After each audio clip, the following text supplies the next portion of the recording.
In the frozen wasteland of 1880s Montana Territory, a desperate widower's last hope for survival arrives mysteriously in the back of his wagon. Silas Brant had sent for a mail-order bride out of necessity, not love, someone to help save his failing homestead and dying daughter. When Lark Whitcomb appears like an answer to his prayers, she brings with her secrets darker than the Montana winter. But their fragile new beginning shatters when a wealthy stranger rides into town, claiming Lark as his stolen bride and demanding Silas's life as payment.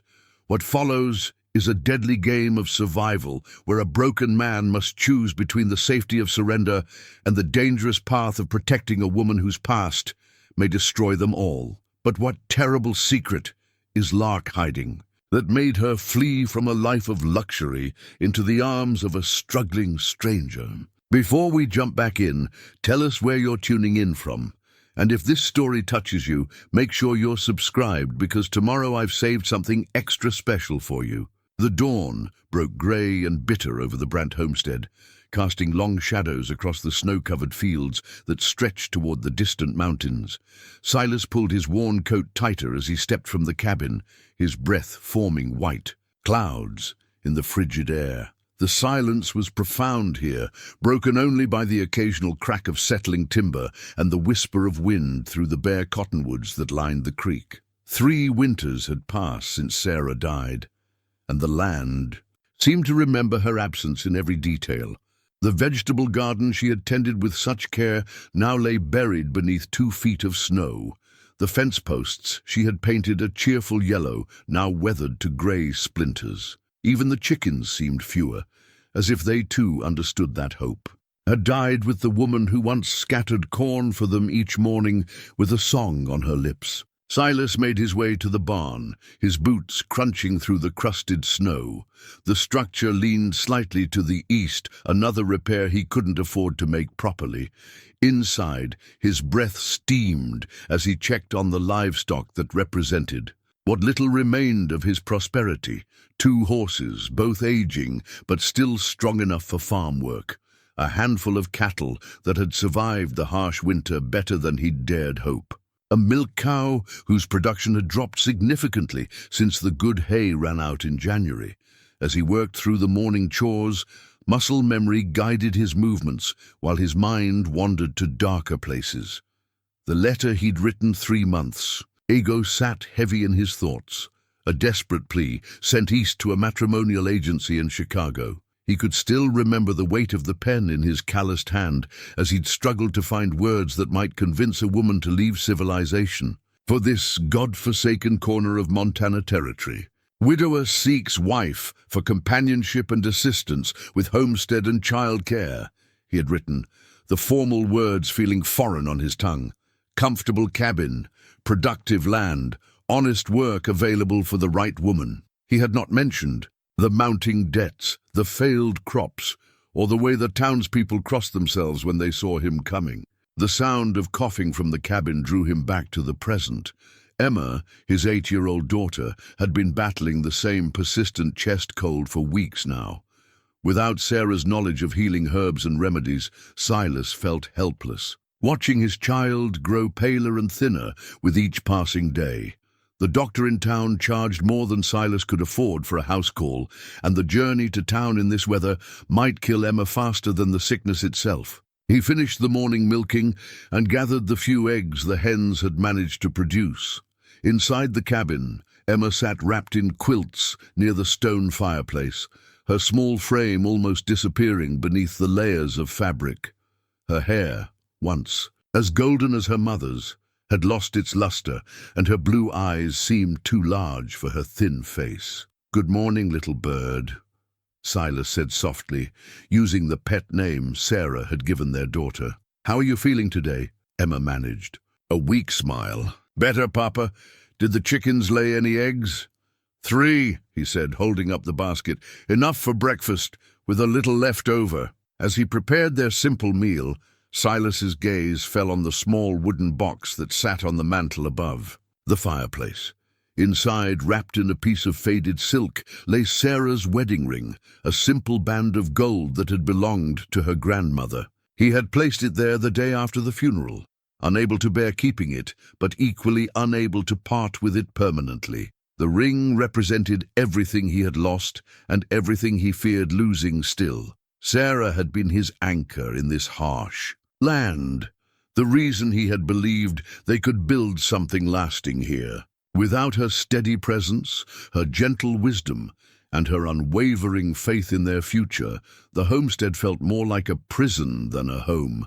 Emma's coughing fit interrupted his brooding. He moved quickly to her side, helping her sit up straighter, until the spasm passed. When she finally caught her breath, she looked up at him with those two knowing eyes that reminded him so painfully of her mother. "Papa," she said quietly, "when is the lady coming?" Silas had told her about the letter, about the possibility of a new woman joining their household. He had tried to explain it in terms an 8-year-old could understand, that they needed help, that it would be good to have someone else around to care for her when he had to work the land. "Soon, I hope," he said, though doubt gnawed at him. It had been 3 months since he'd sent the letter and his meager payment to the agency. Perhaps no woman in her right mind would willingly travel to such an isolated place to marry a man she'd never met. Perhaps he was truly as cursed as the townspeople whispered. Outside, the wind picked up, rattling the cabin's windows and reminding him that spring was still months away. In this unforgiving land, time moved differently, measured not in days, but in survival.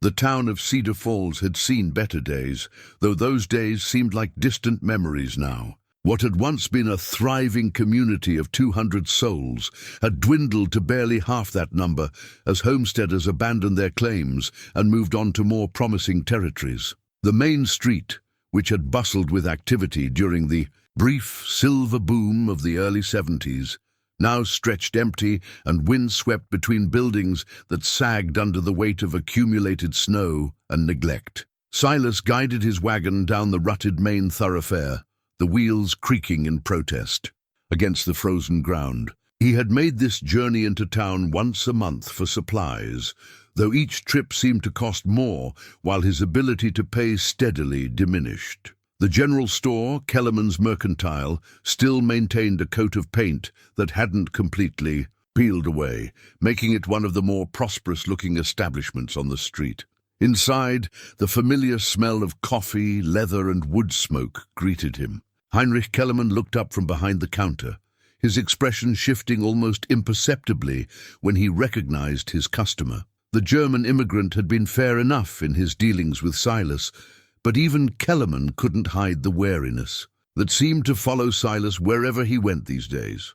"Morning, Silas," Kellerman said, his accent still thick after 15 years in Montana territory. "What can I do for you today?" Silas pulled out his carefully written list, items he needed, desperately but could barely afford. "Coffee, flour, salt if you have it, some lamp oil," and he hesitated, knowing the next item would raise questions. "Some of that cough syrup, if you've got any left." Kellerman's weathered face creased with concern. "The little one still sick? Been fighting it for weeks now." Silas watched as the shopkeeper gathered the items, each one representing a small fortune to a man in his circumstances. "Dr. Henley still charging $5 for a house call? More, last I heard. Town council raised his rate after the widow Morrison couldn't pay what she owed." Kellerman paused in his gathering, fixing Silas with a direct look. "You know, my Martha, she has some knowledge of healing remedies. Learned from her grandmother back in the old country. She might take a look at Emma, no charge." The offer surprised Silas. Since Sarah's death, most of the townspeople had kept their distance, as if misfortune might be contagious. "That's kind of you, Heinrich. I might take you up on that." As Kellerman tallied the purchases, the bell above the door chimed, and Pastor Williamson entered, stamping snow from his boots. The minister was a thin man in his 50s, with the kind of piercing grey eyes that seemed to look right through a person's flesh to examine their soul. He nodded curtly to Silas before approaching the counter. "Afternoon, Pastor," Kellerman said. "The usual order ready for pickup?" Indeed, though I wanted to ask, Williamson's gaze shifted to Silas. There are rumors circulating about a woman coming to stay at the Brant place. Is there truth to these stories? Silas felt heat rise in his cheeks. News traveled fast in a small town, especially news that provided fresh material for gossip. I've corresponded with a matrimonial agency back east. Nothing's certain yet. The pastor's expression remained neutral, but Silas caught the slight tightening around his eyes. Marriage is a sacred institution, Brother Brant, one that shouldn't be entered into lightly, particularly with strangers. Sarah's been gone 3 years, Pastor. Emma needs a mother, and Silas struggled to find words that wouldn't sound defensive. A man can't run a homestead and raise a child alone, not properly. The Lord provides for those who trust in his plan, Williamson said, though his tone suggested he found Silas's faith wanting. Perhaps this hardship is meant to teach patience and reliance on divine providence rather than worldly solutions. Heinrich Kellerman cleared his throat uncomfortably, clearly wishing to avoid the tension that had suddenly filled his store. Total comes to $6.40, Silas. The sum hit Silas like a physical blow. He had hoped it would be closer to $5, money he could barely spare. He counted out the coins slowly, each one representing hours of backbreaking. Labor or items sold that he could ill afford to lose.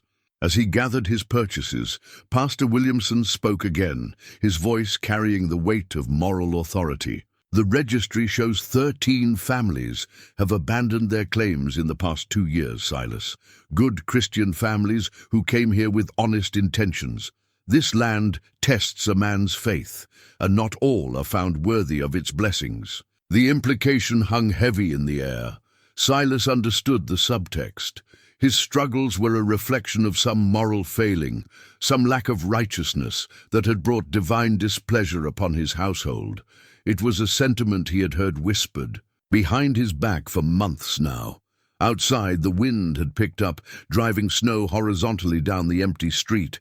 As Silas loaded his supplies into the wagon, he caught sight of other townspeople watching from windows and doorways. Their expressions ranged from pity to suspicion, but none offered the warmth of genuine community that he remembered from better times. The ride home passed in brooding silence, broken only by the creak of wagon wheels and the steady plodding of his horse through the snow. Cedar Falls felt less like home with each visit, more like a place where he was tolerated rather than welcomed. The thought of bringing a stranger into this environment of judgment and whispered condemnation filled him with unease. Yet what choice did he have? Winter was far from over, Emma grew weaker each day, and the land demanded more than one man could give. Whatever the townspeople thought of his unconventional solution, survival had to take precedence over their approval. The fire crackled softly in the stone hearth as Silas sat beside Emma's bed, watching her sleep. Her breathing seemed easier. Tonight, though the pallor in her cheeks remained a constant source of worry. In the dancing shadows cast by the flames, he could almost see Sarah moving about the cabin, tending to their daughter with the gentle efficiency that had made their home feel complete.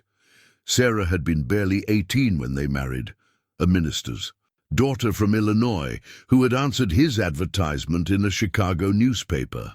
Unlike his current desperate circumstances, Silas had been a man of some promise then, young, strong, with money saved from 3 years of railroad work and a valid claim to 160 acres of Montana territory. His letter had painted an honest but hopeful picture of frontier life, and Sarah's response had been filled with the kind of adventurous spirit that made a woman willing to travel 2,000 miles to marry a stranger. He remembered the day she arrived at the Cedar Falls station, stepping down from the dusty stagecoach with a small trunk and a smile that lit up her entire face. She wore a blue dress with tiny white flowers, and her golden hair was pinned back in a style that seemed too elegant for the rough frontier town. Yet she had looked around with genuine curiosity rather than the disappointment he had feared, as if she saw possibilities where others might see only hardship. Their courtship had been brief but genuine. Unlike the arrangement he now desperately sought, theirs had grown into real affection within weeks of her arrival. Sarah possessed a quick wit and a gift for finding beauty in the harsh landscape. She could identify wildflowers by name, turn a simple meal into something special with herbs she gathered herself, and make their one-room cabin feel like a palace with nothing more than careful arrangement and loving attention. The first summer had been magical. Together they had expanded the cabin, adding the second room where Emma now slept, and Sarah had insisted on real glass windows instead of oiled paper. She had planted the garden with seeds brought from Illinois, coaxing vegetables from the stubborn soil through sheer determination and knowledge passed down from her mother. In the evenings, she would read aloud from the few books they owned, while Silas worked on furniture or mended harnesses by lamplight. Emma had been born the following spring, arriving during a late snowstorm that had trapped them in the cabin. For 3 days, Sarah had faced childbirth with the same quiet courage she brought to every challenge, though Silas had never felt so helpless as during those long hours when he could do nothing but hold her hand and pray. When Emma finally entered the world, red-faced and squalling, Sarah had looked at their daughter with such pure love that Silas felt his own heart might burst from the sheer fullness of it. Those had been the golden years when everything seemed possible. The homestead flourished under their combined efforts. Silas proved skilled at breeding cattle, building his herd through careful selection and good grazing management. Sarah's garden produced enough vegetables to feed them through. The winter with surplus to trade in town, Emma grew from infant to toddler to walking child, filling their home with laughter and the kind of innocent chatter that made even the hardest days worthwhile. Sarah had possessed an intuitive understanding of frontier medicine, knowledge gleaned from conversations with other women and careful observation of what worked. She could treat everything from simple cuts to serious fevers, and neighbors often sought her advice when the doctor was unavailable. Her wooden medicine chest, now gathering dust on a high shelf, had once been filled with carefully prepared tinctures and salves that seemed to heal through love as much as herbs, but it was Emma's wooden doll that captured the essence of those better times most perfectly. Carved by Sarah during her last winter, it was a simple thing, smooth wood shaped into human form with painted features that somehow managed to convey both innocence and wisdom. Sarah had worked on it in the evenings, her hands moving with practiced skill while she hummed old hymns or told stories about her own childhood. She had presented it to Emma on Christmas morning, just weeks before the influenza that would claim her life took hold. The doll now sat on Emma's bedside table, its painted face watching over the sleeping child like a guardian angel. Emma clutched it during the worst of her coughing fits, as if drawing strength from this last gift her mother had given her. For Silas, it represented everything he had lost, the gentle hands that had crafted it, the loving heart that had inspired its creation, and the bright future that had died with Sarah. Winter had taken Sarah with brutal efficiency. What started as a simple cold became something more serious, then desperate, then final. Silas had ridden through a blizzard to fetch the doctor, but by the time they returned, Sarah was beyond earthly help. She had died holding Emma's hand, her last words a whispered plea for him to take care of their daughter and not lose heart. The 3 years since her death felt longer than all the happy years combined. Without Sarah's knowledge and gentle touch, the garden had failed. Without her skill at preserving and managing their food stores, winter became a season of bare survival rather than cozy comfort. Without her ability to turn their simple cabin into a home, it had become merely a shelter against the elements. Most devastating of all, without Sarah's gift for healing, Silas watched helplessly as Emma's health declined. Every cough, every fever, every moment of weakness reminded him of his inadequacy as both father and caregiver. The wooden doll served as a constant reminder of what they had lost and what Emma still needed: a mother's love and a woman's practical wisdom. The February sun hung low and pale in the sky as Silas made his way back from town, his wagon loaded, with the monthly supplies that would have to last until spring truly arrived. The journey had taken longer than usual. The road was treacherous with ice, and his horse moved carefully to avoid the deeper ruts that could snap an axle or lame an animal. Emma had been sleeping when he left before dawn, her breathing still, labored but steady enough that he felt safe leaving her for the necessary trip. As the familiar outline of his homestead came into view, Silas felt the usual mixture of relief and resignation that marked his return from town. Relief to be away from the judgment and whispered conversations that seemed to follow him everywhere. Resignation at the knowledge that tomorrow would bring the same struggles as yesterday. The cabin looked small and lonely against the vast expanse of snow-covered prairie, a single point of human habitation in an otherwise empty landscape. He guided the wagon toward the barn, planning to unload the supplies before tending to the evening chores. But as he drew closer, something seemed different about the wagon bed. The canvas tarp he had used to cover his purchases appeared disturbed, as if someone had moved it and then tried to replace it. His hand instinctively moved to the rifle that rested beside him on the wagon seat as he scanned the area for signs of trouble. Then he heard it, a soft sound that might have been the wind, but carried a distinctly human quality. A sigh, perhaps, or the whisper of fabric moving against wood. Silas brought the wagon to a complete stop and listened intently. There it was, again, coming from beneath the tarp that covered the wagon bed. Moving slowly and quietly, he climbed down from the driver's seat and approached the back of the wagon.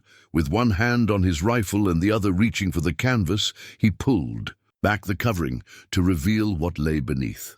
A woman was curled among his supplies, sleeping so deeply that his movements hadn't disturbed her.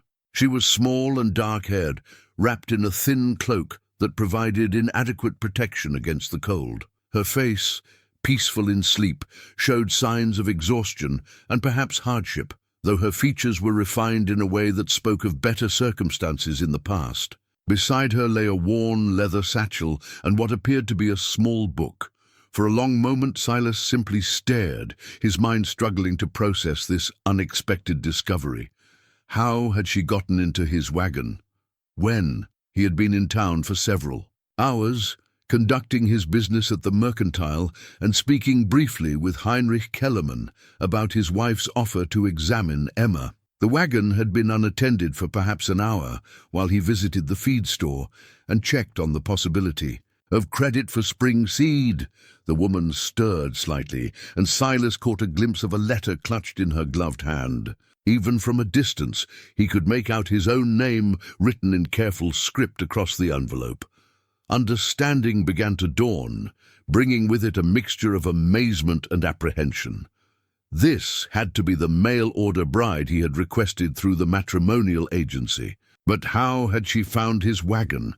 How long had she been traveling, and why was she sleeping in the back of his supply wagon rather than presenting herself properly at his door? As if sensing his scrutiny, the woman's eyes fluttered open. They were green, he noticed, and held an intelligence that was immediately apparent, even in her state of disorientation. For a moment, she looked around in confusion, taking in her surroundings, and the tall man standing over her with a rifle in his hands.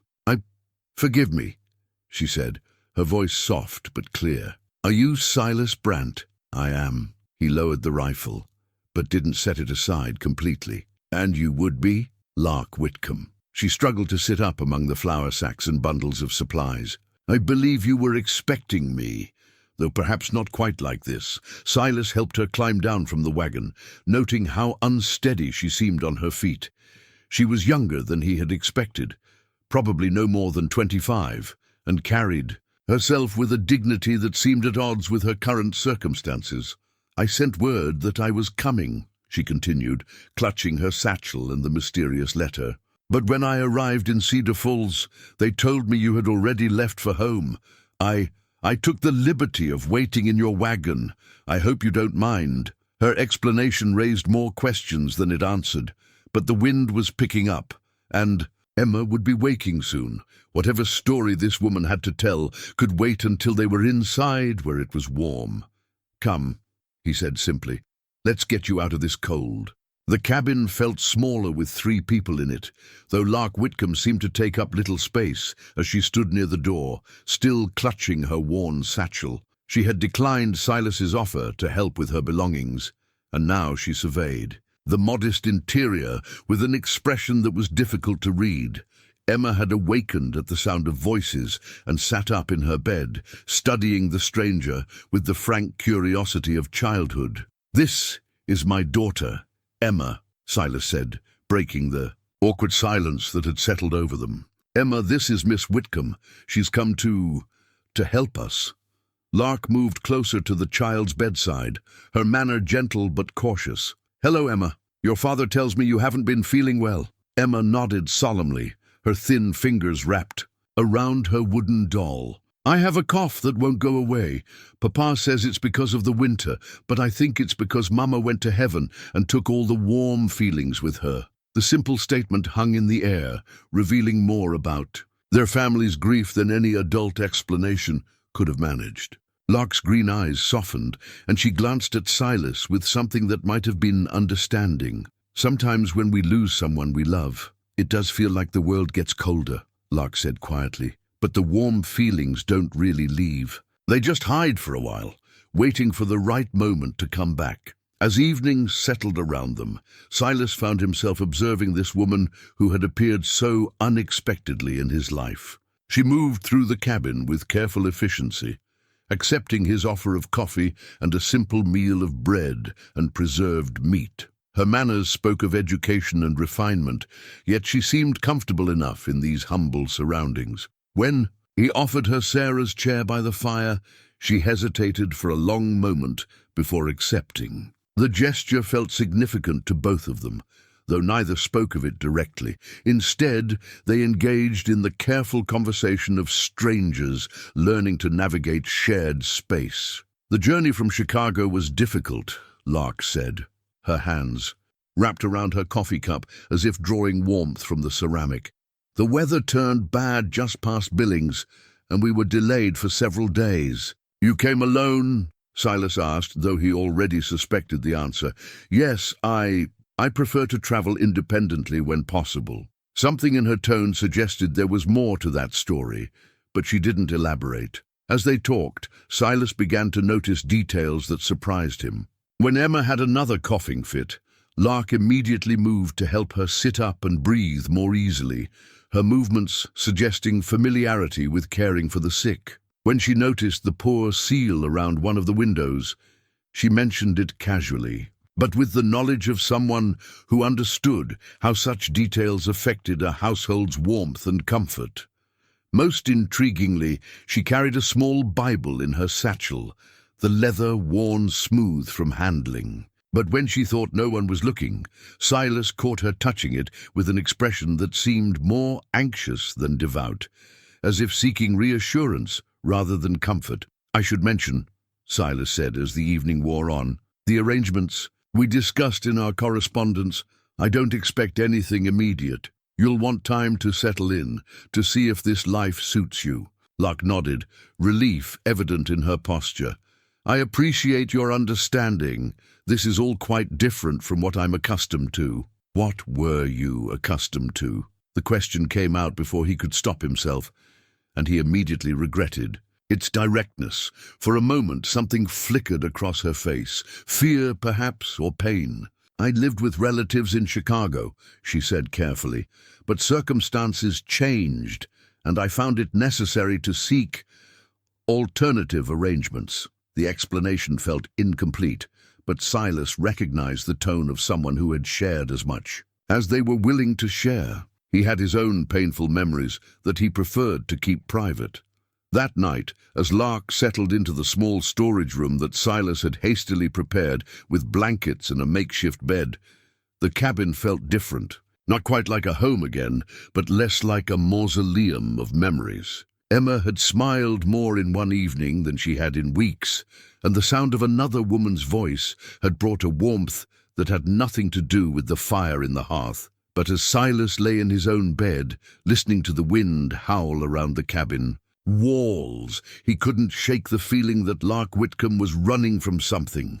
The way she had appeared in his wagon, the careful way she chose her words, the anxious way she touched that worn Bible, all of it suggested a woman with secrets that die. Question that kept him awake was whether those secrets would bring salvation or destruction to what remained of his family. The morning brought a brittle clarity to the Montana landscape, with sunlight glinting off snow that crunched underfoot like broken glass. Lark had risen before dawn, and Silas found her already dressed and moving quietly about the cabin when he emerged from his room. She had managed to rekindle the fire and put coffee on to brew without waking Emma, a small consideration that spoke to her awareness of the household's rhythms. "You didn't need to do that," Silas said, though he was grateful for the warmth and the rich smell of coffee that filled the cabin. "Old habits," she replied, and something in her tone suggested that rising early had been a necessity rather than a choice in her previous life. Over the following days, a tentative routine began to establish itself. Lark proved surprisingly capable. Around the homestead, though her skills seemed to come from observation rather than experience, she watched carefully as Silas tended the animals, asking thoughtful questions about their care and feeding. When he showed her how to milk the cow, her hands were gentle but uncertain, as if she had read about such tasks but never performed them. It was with Emma that Lark's true abilities became apparent. The child had taken to her immediately, perhaps, sensing in this quiet woman something she had been missing since her mother's death. Lark seemed to possess an intuitive understanding of how to comfort a sick child, knowing when to encourage Emma to eat and when to let her rest, when to entertain her with stories and when to simply sit quietly nearby. "Tell me about the angels." Again, Emma would whisper during her worst coughing spells, and Lark would speak in soft tones about beings of light who watched over children and carried their prayers to heaven. Her stories were detailed and vivid, suggesting either a deep religious education or an active imagination that had been well exercised. One afternoon, while Silas worked on repairing a broken harness, he overheard Lark reading to Emma from her worn Bible.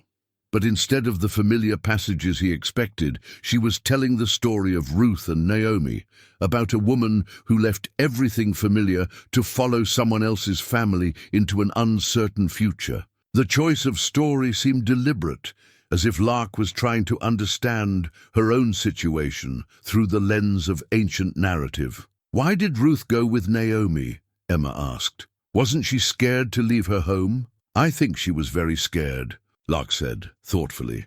"But sometimes staying in a place that seems safe can be more dangerous than leaving for somewhere unknown. Sometimes we have to trust that the path we're meant to walk will reveal itself as we go." Later that evening, when Emma had finally fallen asleep, Silas found Lark sitting by the fire with something small pressed between the pages of her Bible. In the flickering light, he caught a glimpse of what appeared to be a dried flower, something delicate and once beautiful, now preserved like a memory. "A forget-me-not," she said when she noticed his attention, "from a garden I used to tend." "In Chicago?" She hesitated, then shook her head.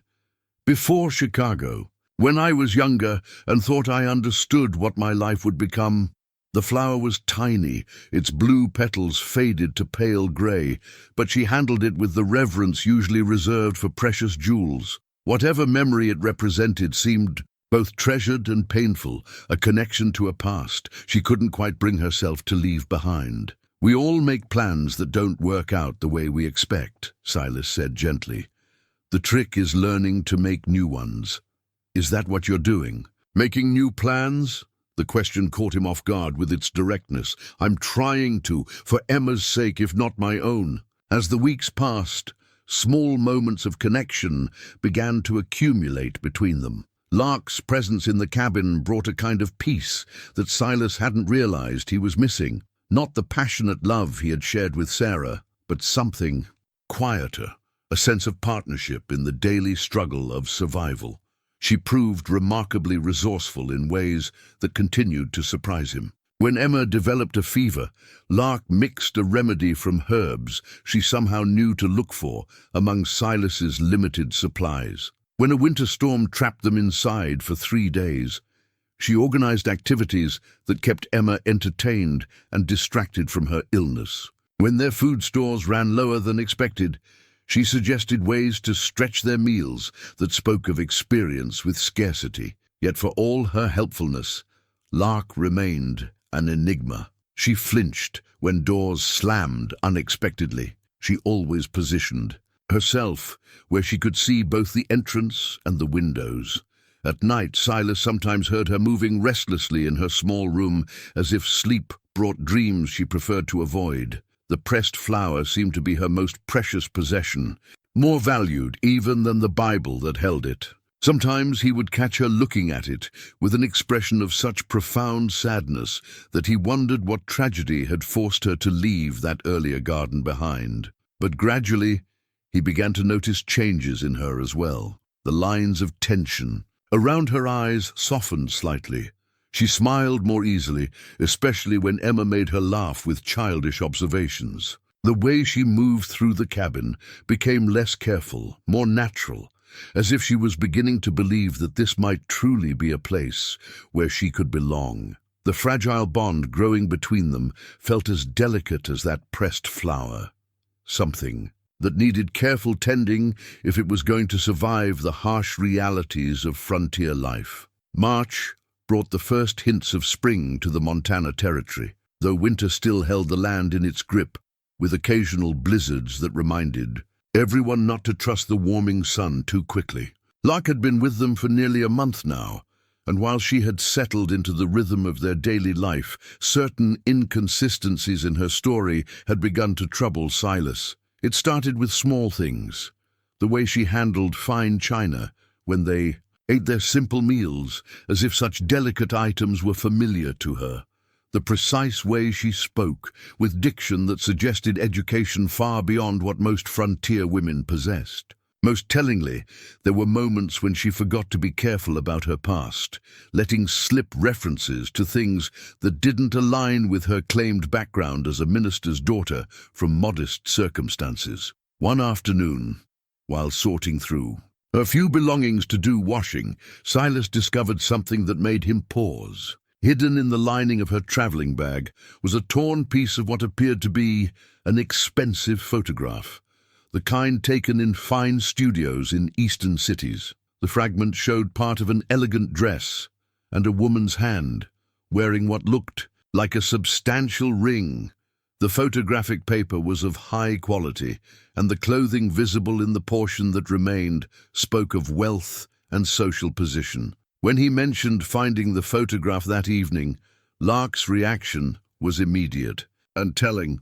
Color drained from her face, and her hands trembled slightly as she took the fragment from him. For a moment, her carefully maintained composure cracked, revealing something that looked very much like fear. "It's nothing important," she said quickly, but her voice carried none of its usual steadiness. "Just a memento from before." "Before what, Lark?"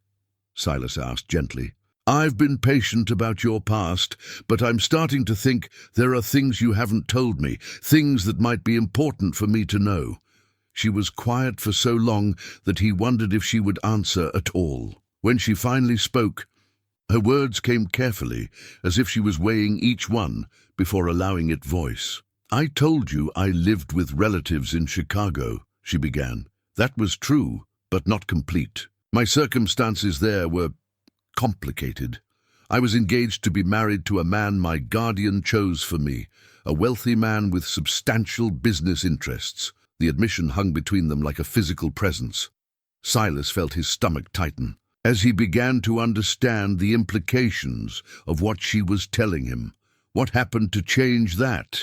he asked, though he suspected he might not want to hear the answer. "I discovered things about him that made marriage impossible," His wealth came from ventures that caused harm to others. His treatment of those beneath his social station was, she struggled to find words. I couldn't bind myself to such a man, regardless of the financial security it would provide. So you ran away. I left, she corrected, as if the distinction mattered. I fulfilled my obligation to consider his proposal, and then I chose a different path. But even as she spoke, Silas could see that she wasn't telling him everything. There was something more, something that had driven her not just to reject this wealthy suitor, but to flee so completely that she had sought out a mail-order arrangement with a complete stranger on the frontier. That night, he heard her crying, softly in her small room. The sound was heartbreaking in its quiet desperation, as if she was grieving for something lost or afraid of something that might still find her. He wanted to comfort her, but they hadn't yet reached the point in their relationship where such intimacy would be welcome. The next morning brought troubling news from town.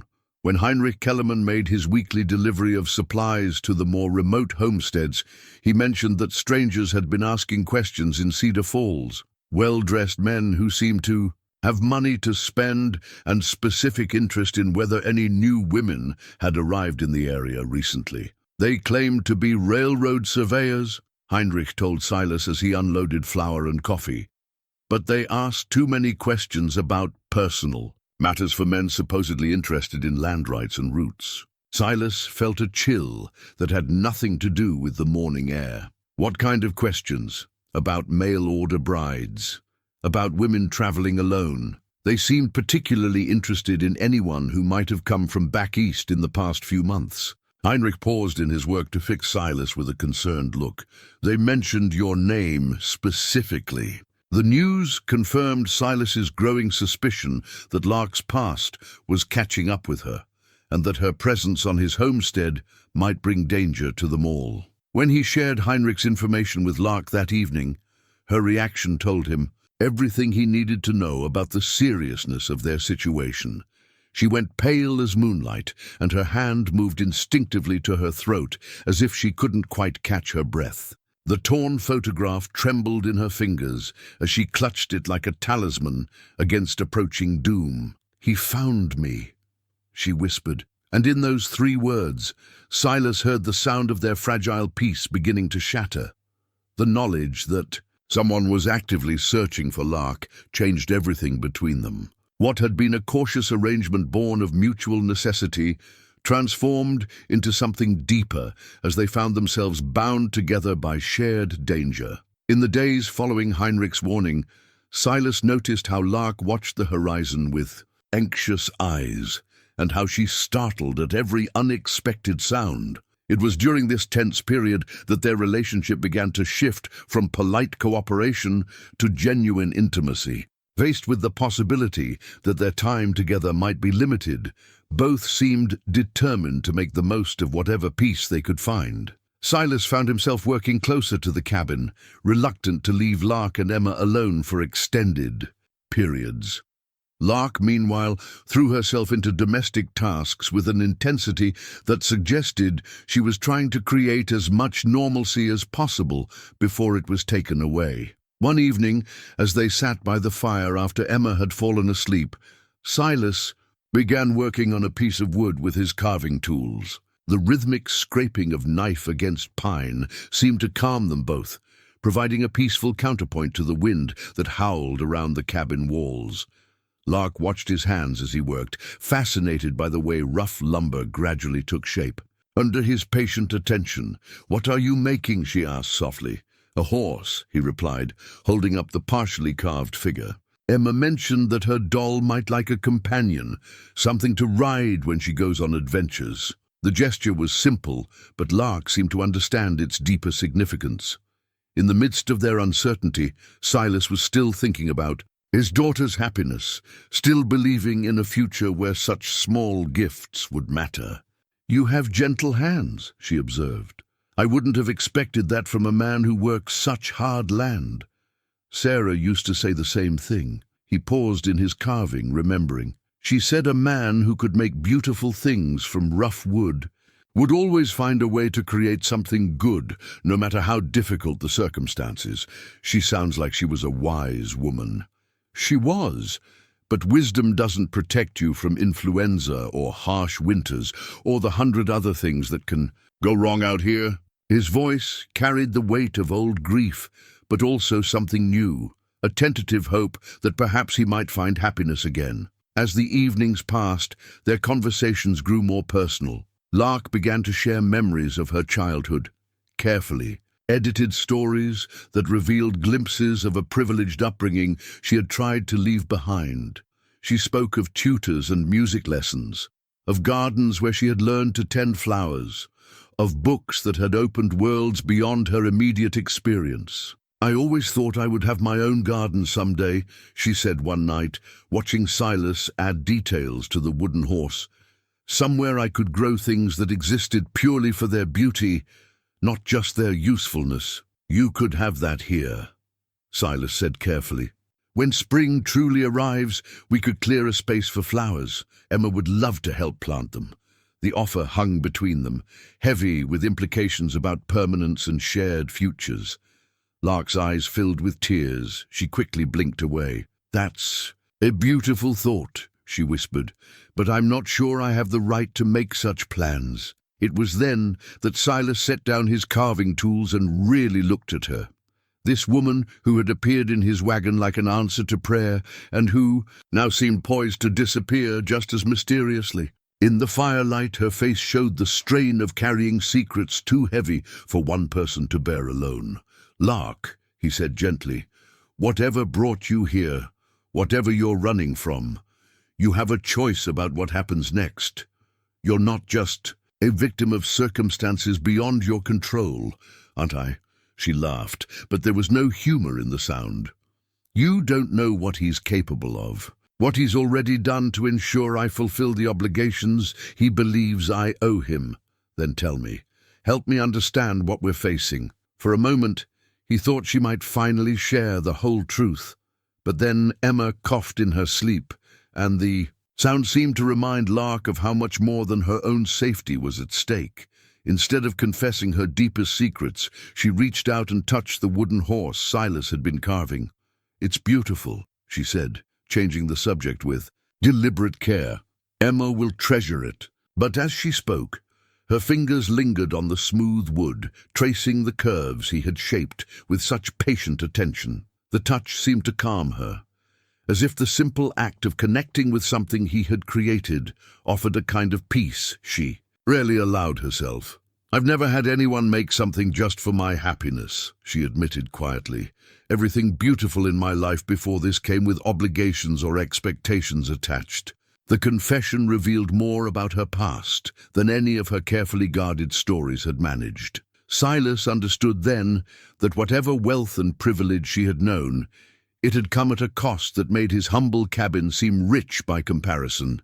That night, as they prepared for bed, Lark paused at the door to her small room and looked back at him with an expression that held both gratitude and sorrow. "Thank you," she said simply, "for the horse, for the offer of a garden, for treating me like someone worthy of beautiful things." After she disappeared into her room, Silas sat by the dying fire and finished the carving, adding tiny details that would make Emma smile. But as he worked, he found himself thinking not just about his daughter's joy, but about the woman who had been denied such simple pleasures for too long. The wooden horse represented more than a child's toy. It was a symbol of the kind of life they might build together if they could find a way to outrun the shadows of Lark's past. April arrived with false promises of warmth, bringing days that hinted at spring before plunging back into winter's grip without warning. The unpredictable weather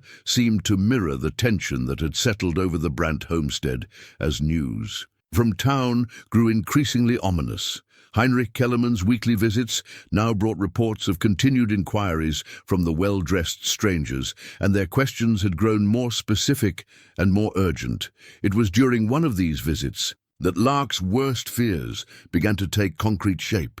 Heinrich arrived looking unusually grave, his normally cheerful demeanor replaced by obvious concern. He declined Silas's usual offer of coffee and instead asked to speak with him privately, outside the cabin. The men asking questions. Heinrich began without preamble. They're not railroad surveyors. Pastor Williamson received a telegram at the church office yesterday. Someone back east is offering a substantial reward for information about a missing woman. Silas felt his blood turn cold. How substantial? More money than most folks in Cedar Falls see in a year. And they provided a description that... Heinrich glanced toward the cabin where Lark was tending to Emma. It matches your mail-order bride rather precisely. The weight of this news settled over Silas like a physical burden.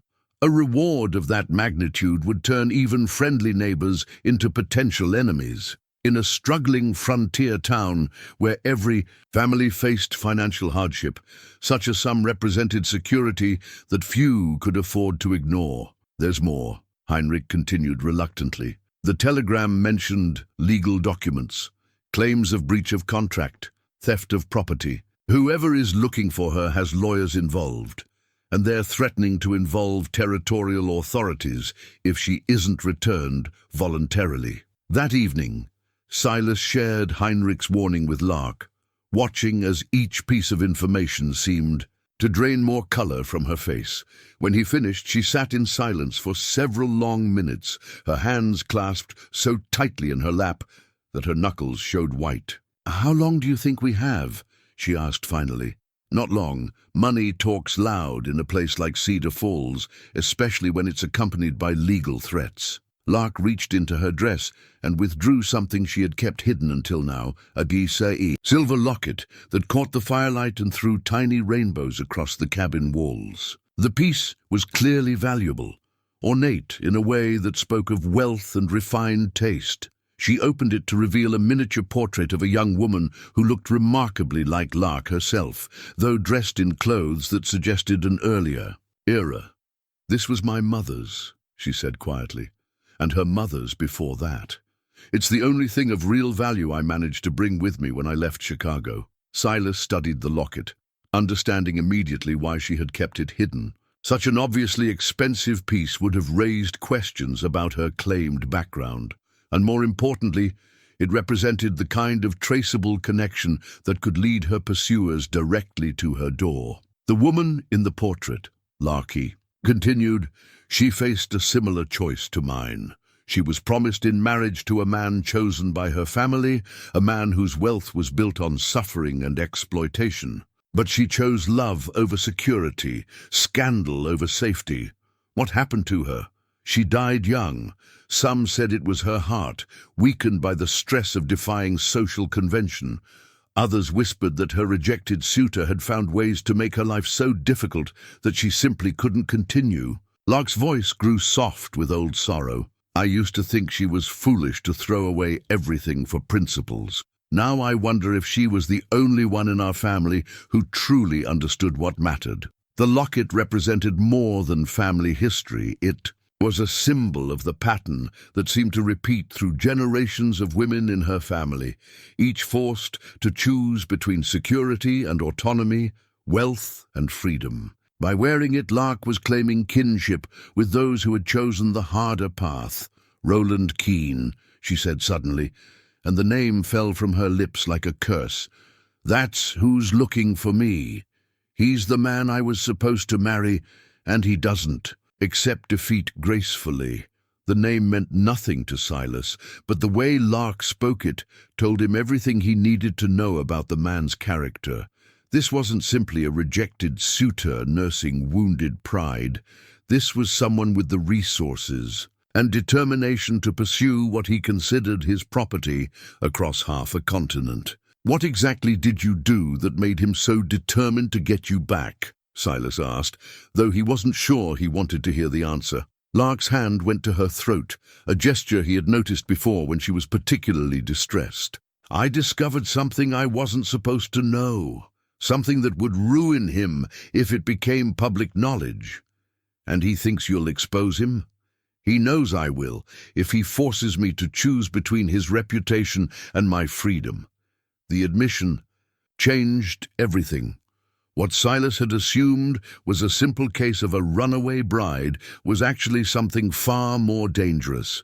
A battle of wills between a powerful man and a woman who possessed the knowledge to destroy him. The stakes were higher than he had imagined, and the danger more immediate than he had feared.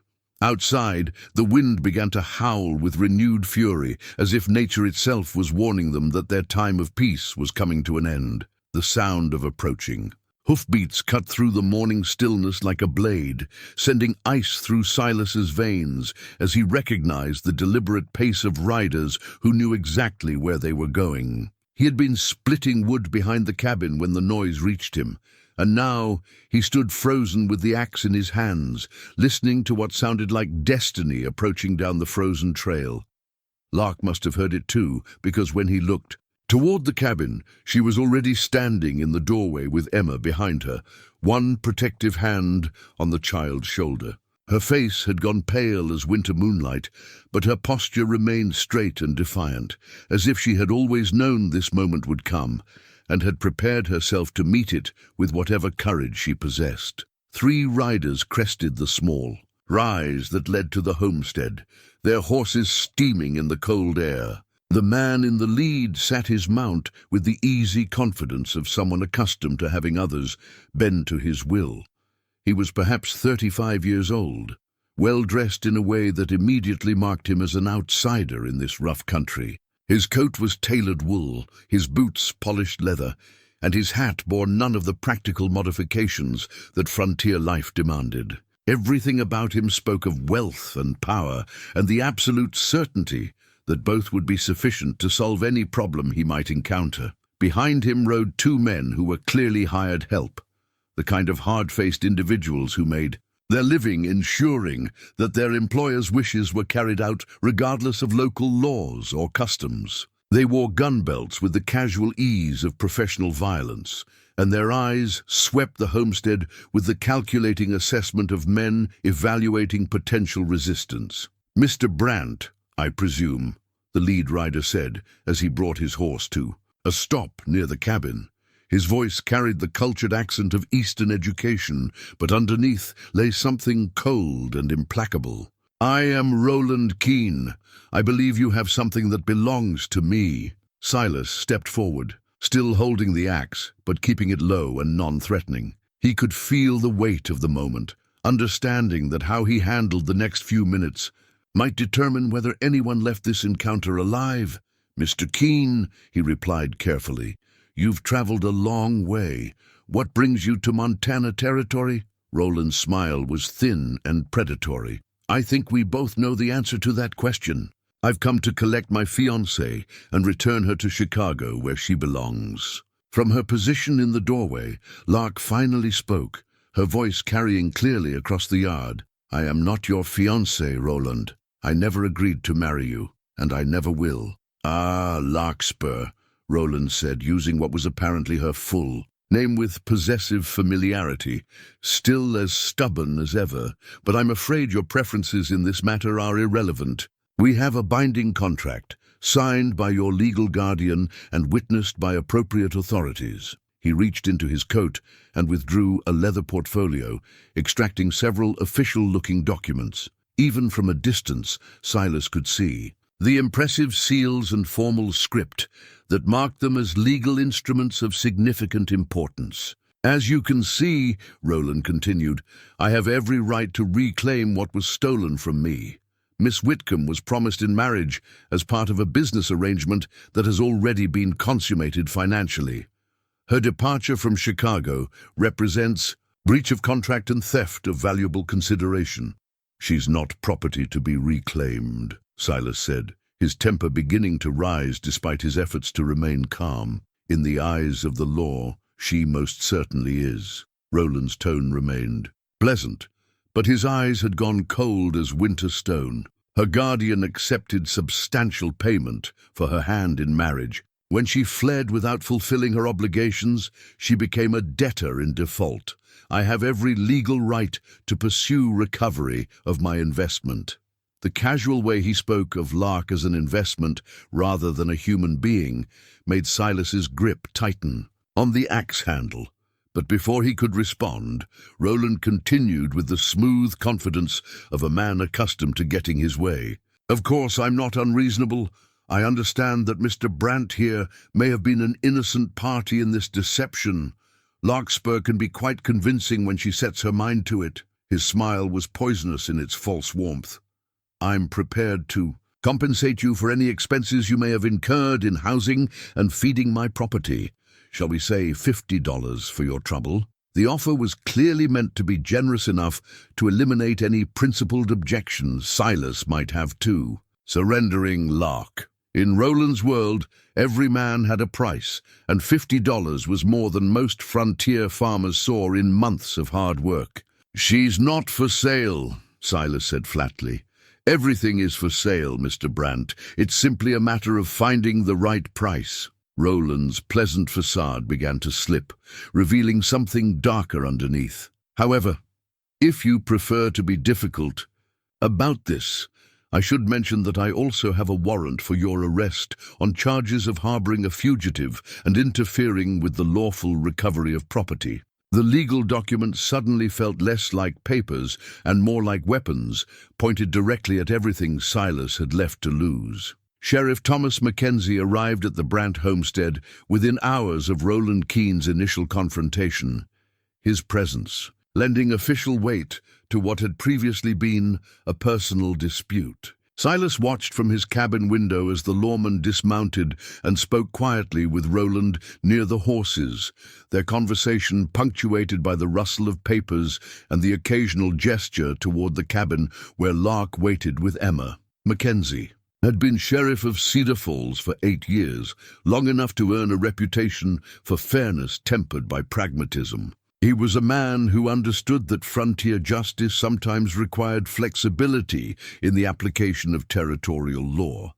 But he was also acutely aware that his position depended on maintaining relationships with influential people who could make or break his career. When he finally approached the cabin, his weathered face showed the strain of a man caught between competing obligations. The silver badge pinned to his coat seemed heavier than usual, as if it weighed on him physically as well as morally. "Silas," he said with a nod of greeting that managed to convey both professional duty and personal regret. "I'm afraid we have a situation here that requires official intervention, Sheriff." Silas stepped outside, closing the door behind him to keep Emma from hearing what he suspected would be an unpleasant conversation. "I suppose Mr. Keene has made his case to you." "He has, and I have to tell you, his documentation appears to be in order. These contracts and warrants bear the proper seals and signatures. As far as territorial law is concerned, he has legitimate claim to the woman and grounds for your arrest if you continue to harbor her." The words fell between them like stones, each one carrying the weight of legal inevitability. Mackenzie's tone suggested he took no pleasure in delivering this news, but his duty was clear regardless of his personal feelings. "What exactly is he accusing me of, Tom?" "Interference with the lawful recovery of property, harboring a fugitive debtor, conspiracy to defraud a creditor of his lawful due." Mackenzie's voice grew quieter as he continued. "The penalties for these charges could include substantial fines, imprisonment, and forfeiture of your homestead to cover damages." The threat was comprehensive and devastating. Roland had clearly come prepared not just to reclaim Lark, but to destroy anyone who stood in his way. The loss of the homestead would mean death for Emma, who was too frail to survive another upheaval in her young life. "And if I cooperate? Mr. Keene has indicated he would be willing to overlook your unwitting participation in this matter. He understands that you were deceived by the woman's false representations about her circumstances." The carefully chosen words made Silas's stomach turn. Roland was offering him an escape route that required only the small sacrifice of his principles and Lark's freedom. In the harsh calculus of frontier survival, it might even be the rational choice. From inside the cabin came the sound of Emma's coughing, a reminder of how much more than his own welfare hung in the balance. Sheriff Mackenzie noticed the sound, too, his expression softening with genuine sympathy. "I hear the little one's been poorly," he said quietly. "Martha Kellerman mentioned she might be able to help with some remedies if you're interested." "That's kind of her," Silas appreciated the gesture, but kindness wouldn't solve their current crisis. "Tom, what would you do in my position?" The sheriff was quiet for a long moment, weighing his words carefully. When he finally spoke, his voice carried the weight of hard-earned wisdom. "As a lawman, I'd tell you to follow the law and avoid bringing more trouble down on your family. As a man," he glanced toward the cabin where Lark waited with Emma, "as a man, I'd say that sometimes the law and justice aren't the same thing." It was as close to encouragement as Mackenzie could offer without compromising his position, but it also highlighted the impossible choice Silas faced. Standing up for what was right might mean losing everything he had left, while surrendering to legal pressure would save his homestead at the cost of his soul. "How long do I have to decide? Mr. Keene is a reasonable man. He's willing to give you until tomorrow morning to consider your options and make the right choice." The phrase, "reasonable man," applied to Roland Keene struck Silas as darkly ironic, but he understood the message. 24 hours to choose between survival and principle, between Emma's welfare and Lark's freedom. After Mackenzie left, Silas returned to the cabin to find Lark sitting by Emma's bedside, reading quietly from her worn Bible. The domestic scene was peaceful and normal, a stark contrast to the legal storm gathering outside their door. "What did he say?" Lark asked without looking up from the page. "That Roland has the law on his side, that I could lose everything if I don't cooperate." "Then you should cooperate." Her voice was steady, but he could see the tension in her shoulders. "Emma needs you. She needs this home. I won't be responsible for destroying what little security she has left." "And what about what you need?" "What I need doesn't matter anymore." She finally looked at him, and he saw resignation in her green eyes that hurt worse than any physical blow. "I knew this day would come eventually. I just hoped we would have more time." Outside, the wind had begun to howl again, driving snow against the windows with renewed fury. The storm seemed fitting somehow, as if nature itself was responding to the chaos that had invaded their small sanctuary. The sheriff's badge represented more than just law enforcement. It symbolized the weight of authority that could crush individual will beneath the machinery of legal process. And somewhere in town, that authority was being bought and paid for by a man who viewed human beings as property to be reclaimed. That night, as Emma slept fitfully in her bed and the wind rattled the cabin windows, Lark made a decision that would change everything.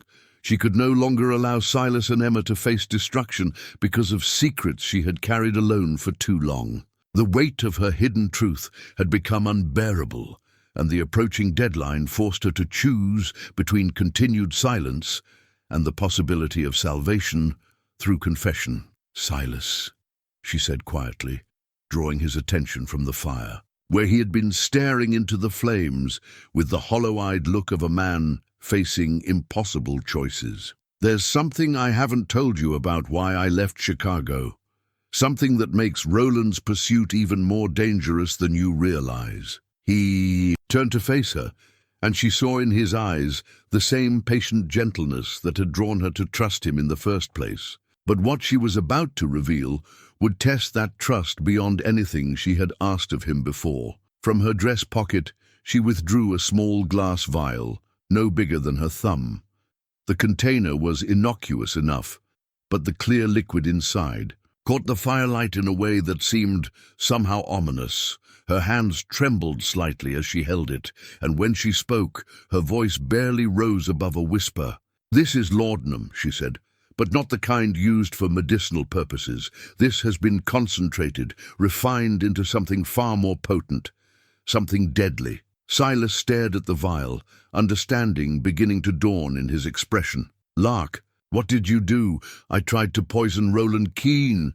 The words fell from her lips like stones into still water, creating ripples that seemed to spread through the very air of the cabin. "I mixed this into his brandy during what was supposed to be our engagement celebration. I wanted him dead, Silas. I planned his murder with the same care other women might use to plan their weddings. The confession hung between them, transforming everything he thought he knew about her. This wasn't simply a woman fleeing an unwanted marriage. This was someone who had attempted murder and failed, someone whose desperation had driven her to the ultimate crime. "What stopped you?" he asked quietly. "Cowardice, perhaps, or providence? At the last moment, I couldn't watch him drink it. I knocked the glass from his hand, claiming it was an accident, but he's too intelligent not to have suspected something. When he had the brandy analyzed and found the poison, he knew exactly who was responsible." She set the vial on the small table between them, where it seemed to pulse with malevolent energy in the firelight. "I kept this as evidence of what I had attempted, proof that I was capable of murder, even if I lacked the resolve to complete it." "Why did you want him dead? What did he do that drove you to such extremes?" Lark was quiet for a long moment, her gaze fixed on the poison that represented the darkest moment of her life. When she finally spoke, her voice carried the weight of horrors she had tried desperately to forget.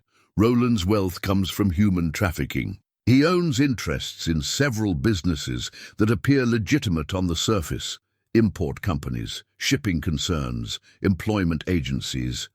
But underneath, they facilitate the movement and sale of desperate people, mostly young women brought from Europe under false promises of honest work." The revelation struck Silas like a physical blow.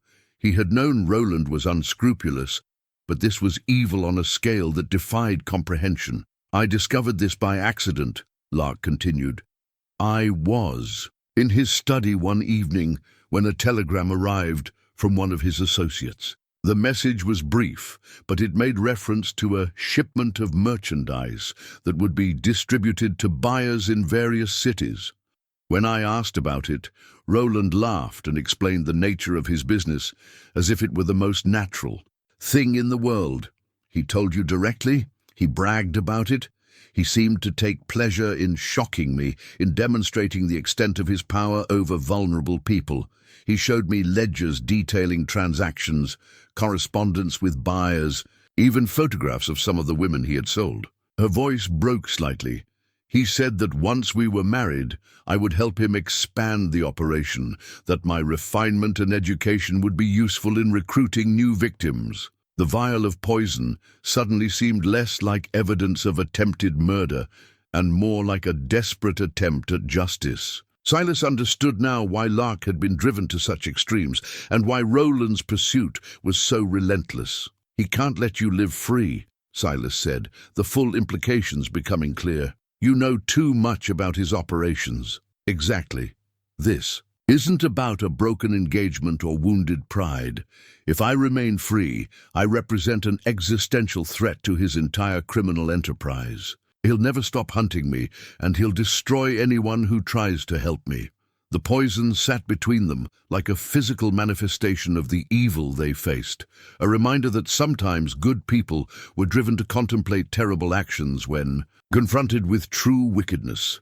The morning brought no peace, only the crystalline clarity that sometimes follows a night of terrible revelations.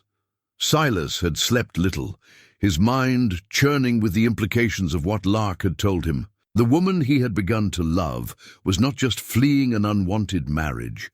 She was the only witness to crimes so monstrous that her continued existence threatened an entire network of human misery. Roland Keene arrived at the homestead shortly after dawn, his demeanor suggesting that patience was a luxury he had exhausted. He no longer bothered with the pretense of civilized negotiation, and the two hired men who flanked him kept their hands close to their weapons in a way that made their intentions unmistakably clear. "Mr. Brant," Roland called out as he dismounted, "near the cabin. I trust you've had sufficient time to consider your position.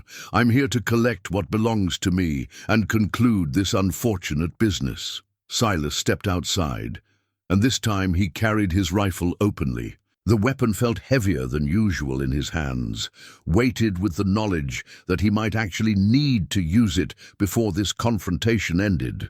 "Miss Whitcomb has made her choice," Silas replied. "She chooses to remain here. Miss Whitcomb's Choices are irrelevant.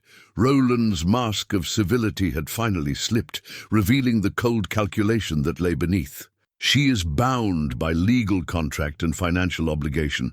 More importantly, she has something that belongs to me, knowledge that must be contained. The admission was as close to a confession as Roland was likely to make in the presence of witnesses, but it confirmed what Lark had revealed about the true nature of his pursuit. This wasn't about marriage or money. It was about silencing the one person who could expose his criminal empire. "I know what you are," Silas said quietly.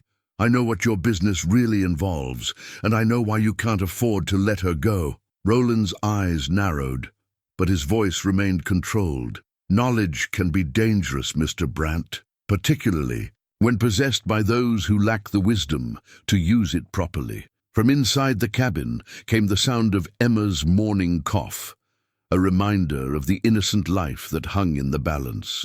But instead of weakening Silas's resolve, the sound seemed to strengthen it. His daughter deserved to grow up in a world where monsters like Roland Keene couldn't operate with impunity. "Here's what's going to happen," Roland continued, his tone taking on the quality of an ultimatum. "You're going to bring Larkspur outside, and we're going to return to Chicago together. In exchange, I'll forget about your interference and allow you to continue your miserable existence on this worthless patch of ground. And if I refuse, then you'll discover how quickly territorial authorities can seize property belonging to accused criminals. You'll also learn how fragile life can be on the frontier, particularly for isolated families with sick children." The threat was delivered with casual precision, each word calculated for maximum impact. Roland wasn't just threatening Silas, he was threatening Emma, using a father's love as leverage to force compliance. But the threat had the opposite effect than Roland intended. Instead of breaking Silas's resistance, it crystallized his resolve into something harder than the Montana bedrock. Some lines could not be crossed. Some evils could not be tolerated, regardless of the personal cost. "No," Silas said simply. "No." Roland's composure cracked slightly, as if he couldn't quite believe that his carefully constructed web of threats and bribes had failed to produce the desired result. "No, she stays here, you leave, and if you come back I'll be ready for you." It was then that Lark appeared in the cabin doorway, drawn by the sound of raised voices. In her hand she carried Sarah's kitchen knife, a simple domestic tool transformed by circumstance into a potential weapon. The blade caught the morning sunlight, throwing reflected light across the yard like a signal of defiance. "Roland," she said, her voice carrying across the distance between them with surprising strength, "you should know that I've written everything down, every detail of your operations, every name, every location. I've hidden multiple copies in places you'll never find them." "You're bluffing," Roland replied, but uncertainty flickered in his eyes. "Am I? You trained me well in the art of careful planning and thorough documentation. Did you think I wouldn't apply those lessons to protecting myself?" The standoff had reached its breaking point. Words had failed, threats had been ignored, and legal pressure had proven insufficient. What remained was the most primitive form of conflict resolution, violence between those who refused to yield. Roland's hand moved toward his coat, where the outline of a pistol was clearly visible. His hired men tensed, ready to follow their employer's lead into bloodshed. The kitchen knife in Lark's hand seemed to pulse with symbolic weight, representing the transformation of their peaceful domestic sanctuary into a battlefield where survival would be determined by willingness to fight rather than submit. The confrontation with Roland ended not with violence, but with a strategic withdrawal that left everyone understanding the true nature of their situation. After Lark's revelation about the hidden documentation, Roland had studied the three of them with the calculating gaze of a predator reassessing prey that had proven more dangerous than expected. Without another word, he had mounted his horse and ridden away with his men, but his parting look promised that this was merely a tactical retreat. "He'll be back," Lark said quietly, as they watched the riders disappear over the ridge. And next time, he won't bother with legal pretenses or civilized conversation. Silas nodded grimly. Roland's brief appearance had been reconnaissance as much as negotiation, a chance for him to assess the homestead's defenses and the resolve of its defenders. What he had seen would inform whatever plan he developed for his next approach. The homestead deed lay spread across the kitchen table now, its official seals and formal language representing everything Silas had worked to build over the past decade. The document was more than legal proof of ownership. It was the foundation of Emma's security and the tangible representation of dreams he had shared with Sarah. Losing it would mean losing everything that mattered, but keeping it might require defending it with his life. "We need to prepare," Silas said, his voice taking on the measured tone of a man making strategic calculations. "If Roland comes back, it won't be for another conversation." "What can we do against 3 armed men?" Lark asked. "You have your rifle, but they have professional killers. Numbers aren't everything in a fight. This is our ground, and we know it better than they do. We have the advantage of defensive position and the motivation of people fighting for their home." As they planned, Silas found himself drawing on memories. He had tried to forget, lessons learned during his brief service with the territorial militia during the Indian conflicts of the previous decade. Combat skills he had hoped never to use again suddenly became relevant to protecting his family. The cabin's construction offered both advantages and vulnerabilities. The thick log walls would stop most bullets, and the limited number of windows and doors made it easier to defend. But the same features that provided protection also created the risk of being trapped if Roland decided to use fire as a weapon. "We need supplies moved to the root cellar," Silas said, mentally cataloguing their resources. "Food, water, ammunition, and we need to prepare escape routes in case we can't hold the cabin." Lark listened to his planning with growing amazement. This gentle man who carved toys for his daughter was revealing another side of himself, someone capable of thinking like a soldier when circumstances demanded it. "What about Emma?" she asked. "She's too sick to run and too young to understand what's happening." "The storm cellar behind the cabin. It's partially underground, well hidden, and has its own ventilation.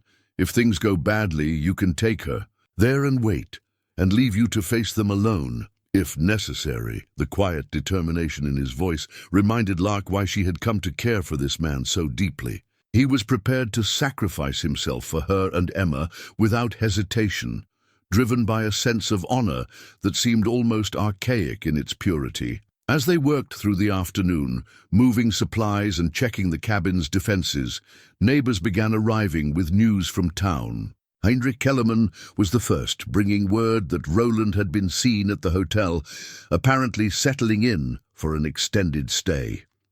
Pastor Williamson came next, his usual stern demeanor replaced by obvious concern. "The man's been asking questions." "About you, Silas," the pastor reported, "offering money for information about your habits, your resources, your friends. Some folks are talking." "What kind of talk?" "The kind that comes when a man with gold coins starts suggesting that helping you might be dangerous for their own families." It was exactly what Silas had feared. Roland wasn't just planning a direct assault, he was working to isolate them by turning the community against them through a combination of bribes and threats. But not everyone in Cedar Falls was susceptible to such pressure. Martha Kellerman arrived as evening approached, carrying a basket that contained more than food. Hidden beneath the bread and preserves were additional cartridges for Silas's rifle and a small pistol that had belonged to her. "Late father. Heinrich doesn't know I brought the gun," she said quietly. "He worries about getting involved in other people's troubles, but some things are worth the risk." As darkness fell, other quiet supporters made themselves known. Tom Bradley, who owned the farm to the east, stopped by to mention that he would be keeping watch from his property and would signal if he saw riders approaching. Mary Sullivan, the schoolteacher, brought word that she had written letters to territorial authorities in Helena, describing Roland's threats and requesting official protection. The network of support was fragile and limited, but it existed. Not everyone in Cedar Falls was willing to trade their neighbors' lives for Roland's money. That night, as they maintained watch by the windows, Silas reflected on the strange turns his life had taken. 6 months ago, he had been a broken widower, facing slow starvation on a failing homestead. Now he was preparing to fight for a woman who had become precious to him and a future that seemed worth defending. The homestead deed lay on the table beside his rifle, both representing different aspects of what he was fighting for. One symbolized the past and the foundation of his life with Sarah. The other represented the means to protect the future he hoped to build with Lark and Emma. Tomorrow would likely bring the ultimate test of whether that future was possible. Dawn broke grey and ominous over the Montana landscape, bringing with it a sense of finality that seemed to settle over the homestead like morning frost. Silas had spent the night in restless vigil, moving between windows and checking the approaches to the cabin with the methodical patience of a man who understood that survival often depended on attention to small details.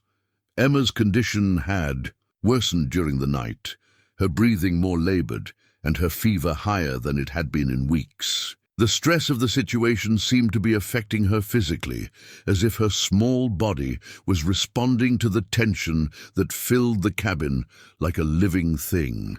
Lark sat beside the child's bed, cooling her forehead with damp cloth and whispering words of comfort that seemed to calm them both. "She needs a doctor," Lark said quietly when Silas approached to check on his daughter. "Dr. Henley won't come out here now. Not with Roland's men in town making threats." Silas touched Emma's burning cheek with gentle fingers. "We'll have to manage with what we have." The rifle leaning against the wall near Emma's bed seemed to cast a shadow over the domestic scene, a reminder that their peaceful morning routine might be shattered at any moment. Silas had cleaned and loaded the weapon the night before, checking the action repeatedly until muscle memory took over conscious thought. As the morning progressed, signals began arriving from their scattered network of allies. Tom Bradley's mirror flashed twice from his distant farmhouse, the agreed-upon sign that riders had been seen on the main road heading toward the Brant property. Mary Sullivan's younger brother appeared briefly on the ridge to the south, waving a red cloth that indicated movement from that direction as well. "They're coming from multiple directions," Silas observed, interpreting the signals with growing concern. "Roland's not taking any chances this time." "How many?" Lark asked, though she continued her gentle ministrations to Emma, as if maintaining normal routine could somehow protect them from what was approaching. "At least 6, possibly more. He's brought reinforcements from somewhere." Silas moved to the window that offered the best view of the main approach. Professional fighters, most likely. Men who make their living with violence. The implications were sobering. 3 against 6 or more represented odds that would challenge even experienced soldiers, let alone a farmer defending his home. But retreat was no longer an option. Emma was too sick to travel, and there was nowhere to run that Roland's resources couldn't eventually reach. As if summoned by their conversation, riders appeared on the horizon, moving with the deliberate pace of men who knew their quarry had nowhere to go. Roland led the group, easily recognizable even at a distance by his expensive clothing and the arrogant way he sat his horse. Behind him rode at least 8 men, all armed and moving, with the disciplined coordination of a military unit. "More than we expected," Silas said grimly. "He's not leaving anything to chance." Lark joined him at the window, her face pale but determined. "What's our best strategy? Make them pay for every foot of ground. Hope that the cost becomes higher than Roland is willing to accept." Silas checked his rifle one final time, the familiar weight of the weapon somehow comforting in his hands. "And pray that help arrives before we run out of ammunition." "What kind of help?" "Heinrich sent word to the territorial marshal yesterday. If we can hold out long enough, official authority might arrive to sort this out properly." It was a thin hope, but sometimes thin hope was all that stood between civilization and chaos. Outside, the riders had spread into a loose circle around the homestead, close enough to prevent escape, but far enough away to avoid immediate rifle fire. Roland's voice carried clearly across the distance when he finally spoke, amplified by the crisp morning air and the expectant silence that had settled over the scene. "This is your final opportunity, Brant," he called out. "Send the woman out, and you can continue your pathetic existence. Refuse, and you'll discover how fragile life can be for those who oppose progress." "What progress?" Silas shouted back. "The progress of turning human beings into merchandise. The progress of profitable enterprise, conducted by men with vision and courage. You wouldn't understand such concepts. The exchange revealed the fundamental difference between them. Roland saw himself as a businessman operating in a competitive marketplace where human suffering was simply another factor to be calculated and managed. Silas saw him as a monster who had to be stopped regardless of the personal cost. From her bed, Emma stirred restlessly, her fever-bright eyes fixing on the rifle in her father's hands. "Papa, are the bad men coming?" "Yes, little bird, but Papa won't let them hurt you." The simple promise carried the weight of absolute commitment. Whatever happened in the next few hours, Silas would not allow Roland to take Lark or threaten Emma. Some lines could not be crossed, some evils could not be tolerated. Even if resistance meant certain death, the loaded rifle represented more than just a weapon.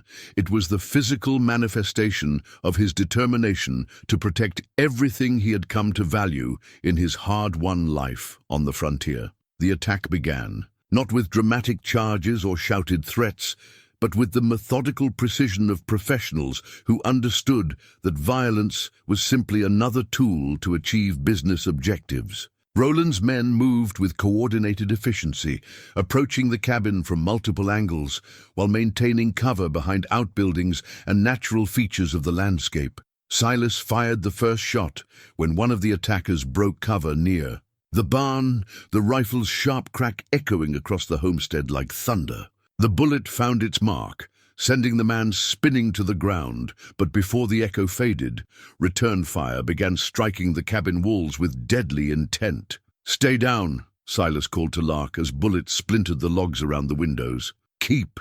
Emma covered and watched the back door.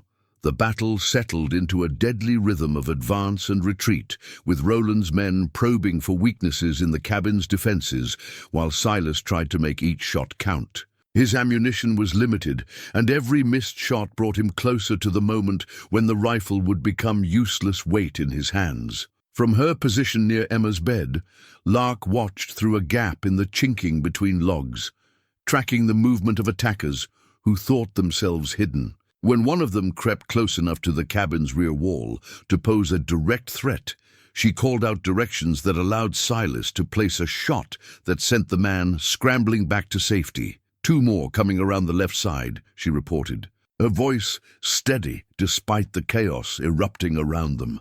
The siege continued for what felt like hours, but was probably less than 30 minutes, each side testing the other's resolve and resources. Roland's voice could be heard occasionally, directing his men with the calm authority of someone accustomed to having his orders followed without question. Then the nature of the attack changed.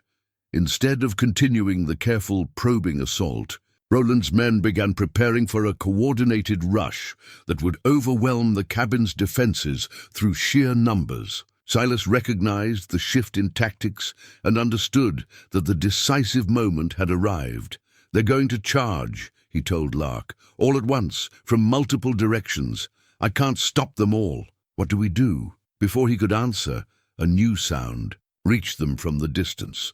The thunder of approaching hoofbeats that seemed to come from the direction of town. At first, Silas thought Roland had brought even more reinforcements, but then he recognized the distinctive sound of multiple riders moving at speed rather than the measured pace of tactical deployment. Through the window, he caught sight of riders cresting the ridge that overlooked the homestead. Leading them was a figure he recognized, Marshal James Crawford, the territorial lawman whose jurisdiction covered the vast expanse of central Montana. Behind him rode what appeared to be a hastily assembled posse of townspeople, including Heinrich, Kellerman, and several other men from Cedar Falls. The arrival of official authority changed everything about the tactical situation. Roland's men, who had been preparing for their final assault, suddenly found themselves caught between the cabin they were attacking and a force of legal representatives approaching from behind. Roland himself appeared from behind the barn where he had been directing the attack, his expensive coat now dirty and his composed demeanor cracking under the pressure of rapidly changing circumstances. The pocket watch he pulled from his vest, an ornate timepiece that spoke of wealth and status, seemed to mock him as he realized that time had run out for his carefully planned operation. "This is Marshal Crawford," came the authoritative voice from the approaching riders. "By order of the territorial government, you are commanded to lay down your weapons and submit to lawful authority." The response from Roland's men was immediate but fragmented. Some began to comply, understanding that resistance to federal marshals carried consequences far beyond their current contract. Others, perhaps too committed to the violent course they had chosen, continued to maintain their positions around the cabin. It was in this moment of confusion that the final confrontation between the principal players reached its climax. Roland, perhaps recognizing that his legal and financial leverage had been neutralized by the arrival of territorial authority, made a desperate decision to settle the matter through direct action. Drawing a silver-plated pistol from beneath his coat, he advanced toward the cabin with the reckless determination of a man who had nothing left to lose. "If I can't have her," he shouted, his voice carrying a note of hysteria that revealed how completely his careful plans had collapsed, "then no one will." The shot that ended Roland Keene's threat came not from Silas's rifle, but from Lark herself, using the small pistol Martha Kellerman had provided. The bullet struck Roland center mass, spinning him around and dropping him to the muddy ground where he lay still, his ornate pocket watch spilling from nerveless fingers to land in the dirt beside him. The railroad watch, symbol of industrial progress and the power of concentrated wealth, lay broken and silent, its hands stopped forever at the moment when individual courage had triumphed over systemic corruption. In the sudden silence that followed, broken only by Emma's labored breathing and the approaching voices of the marshal's posse, Silas and Lark looked at each other across the space that separated them. Both had been forever changed by the violence they had witnessed and participated in, but both had also proven themselves capable of defending what mattered most when the ultimate test came. The climax was over, but its consequences would echo through their lives for years to come. 3 months later, the Montana Territory had begun to show the first genuine signs of spring, and with them came a sense of renewal that seemed to touch everything on the Brant homestead. The snow had finally retreated to the highest peaks, revealing earth that was eager to accept the seeds of new beginning.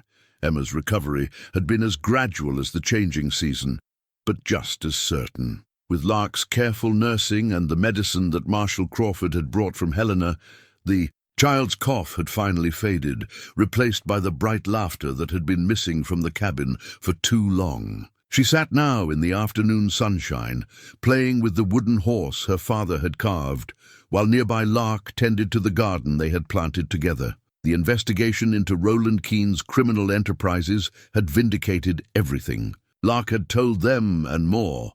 The documents she had hidden revealed a network of human trafficking that stretched from Chicago to San Francisco, involving dozens of accomplices and hundreds of victims. The territorial authorities had moved swiftly to shut down the operation and arrest those responsible, though Silas suspected that some of the worst offenders had simply disappeared into the vast anonymity of the American frontier. Lark herself had been cleared of any wrongdoing in Roland's death, the marshal ruling it a justified killing in defense of her own life and the lives of others. The attempted poisoning in Chicago had been more complicated to resolve, but with Roland dead and his crimes exposed, no one seemed particularly interested in pursuing charges against the woman who had tried to stop him.